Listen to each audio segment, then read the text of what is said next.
दोस्तों, आज की कहानी आपकी सोच को बदलने पर मजबूर कर देगी।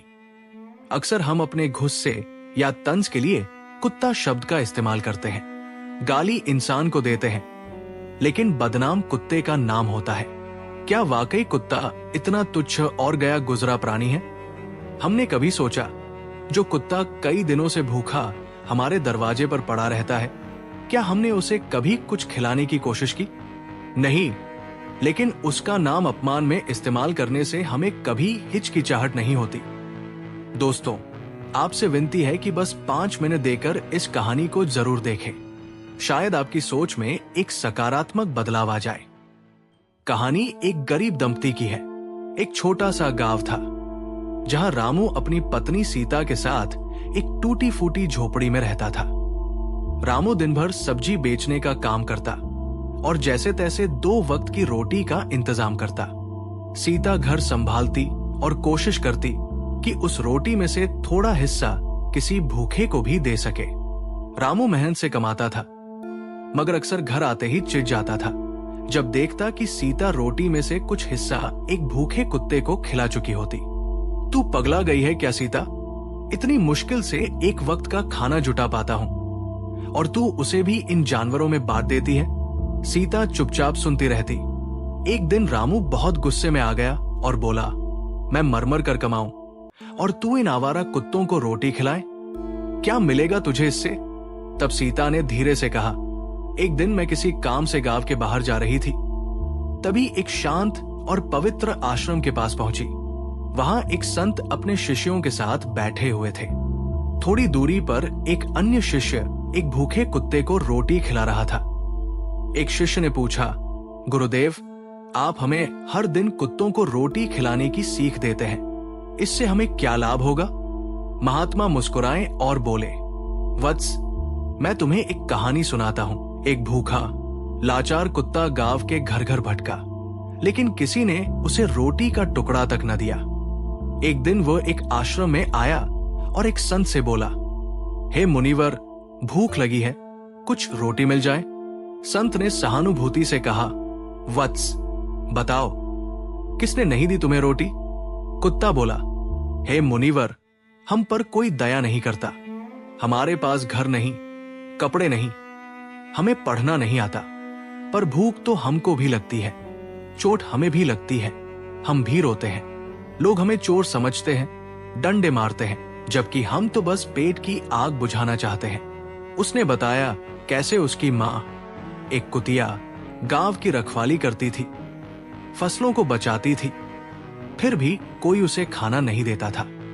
एक दिन जब गांव के सेठ के घर दावत थी, मां भूख से व्याकुल होकर रोटी लेने गई और गलती से दावत को लांघ गई। लोग कहने लगे खाना अपवित्र हो गया और उसे बुरी तरह पीटा गया। एक दिन वो कुतिया एक ब्राह्मण के बनाए आटे को चखने लगी। भूख से मजबूर ब्राह्मण ने भी उसे पीट दिया। ये सारी बातें सीता ने रामू से बताई। रामू की आंखें भर आई। उसने सीता के सिर पर हाथ रखकर कहा, तू सच कह रही है सीता, मैं तो अज्ञानता में तुझसे नाराज होता रहा। अब से मैं भी रोज रोटी निकालूंगा उस काले भूखे कुत्ते के लिए।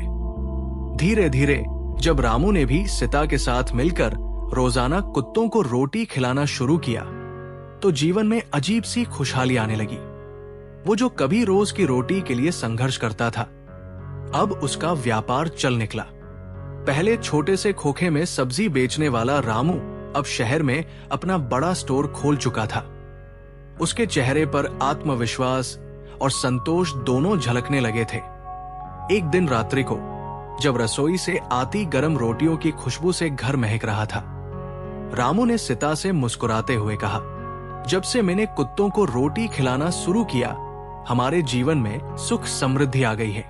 तभी सीता ने धीमे से मुस्कुराकर कहा, रामू, एक बात तो अब कहनी ही पड़ेगी। रामू ने हैरानी से पूछा, क्या बात? सीता बोली, उस दिन जब मैंने आश्रम में संत महात्मा को कुत्तों को रोटी खिलाने की बातें आपको बताई थी, उसमें महात्मा जी ने अंत में 7 लाभ ही बताए थे, मगर मैंने तुम्हें नहीं बताए। रामू थोड़ा चौंका और हंसते हुए बोला, क्यों? क्या मुझसे कुछ छिपा रही थी? सीता ने प्यार से उसकी आंखों में देखा और कहा, नहीं रामू, मैंने इसलिए नहीं बताया क्योंकि मैं नहीं चाहती थी कि तुम ये सब किसी लालच से करो। मैं चाहती थी कि करुणा और प्रेम से करो, और अब जब मैंने तुम्हें सच में बदलते देखा तब ये बताना ठीक लगा। फिर सीता ने धीरे धीरे वो 7 लाभ बताए जो संत महात्मा ने केवल अपने कुछ शिष्यों को बतलाए थे। पहला लाभ ये होता है कि शनि के दुष्प्रभाव कम होते हैं। दूसरा लाभ भाग्य साथ देता है और नकारात्मक शक्तियां दूर होती है। तीसरा लाभ माता लक्ष्मी प्रसन्न होती है, धन में वृद्धि होती है। चौथा लाभ ये होता है कि कर्ज से मुक्ति मिलती है, ईश्वर प्रसन्न रहते हैं और उनके आशीर्वाद से जीवन सुखमय होता है। पांचवा लाभ होता है व्यापार और कामकाज में सफलता मिलती है। छठा लाभ होता है आयु बढ़ती है और अटका धन वापस आता है। सातवां लाभ स्वास्थ्य सुधरता है और मानसिक बल बढ़ता है।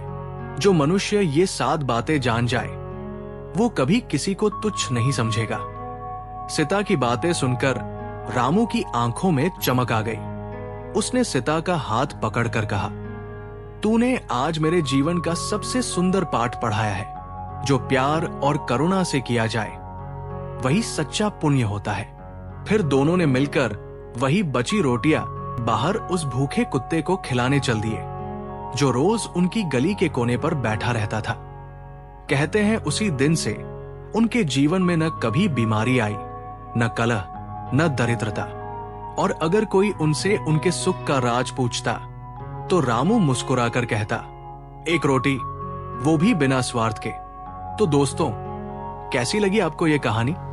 अगर आपके मन को भी ये छू गई हो तो हमारे चैनल को सब्सक्राइब करें ताकि ऐसी ही रोमांचक कहानियां हम आपके लिए लाते रहें। और अगली बार जब कोई भूखा कुत्ता आपके सामने हो तो एक टुकड़ा रोटी जरूर निकालिए।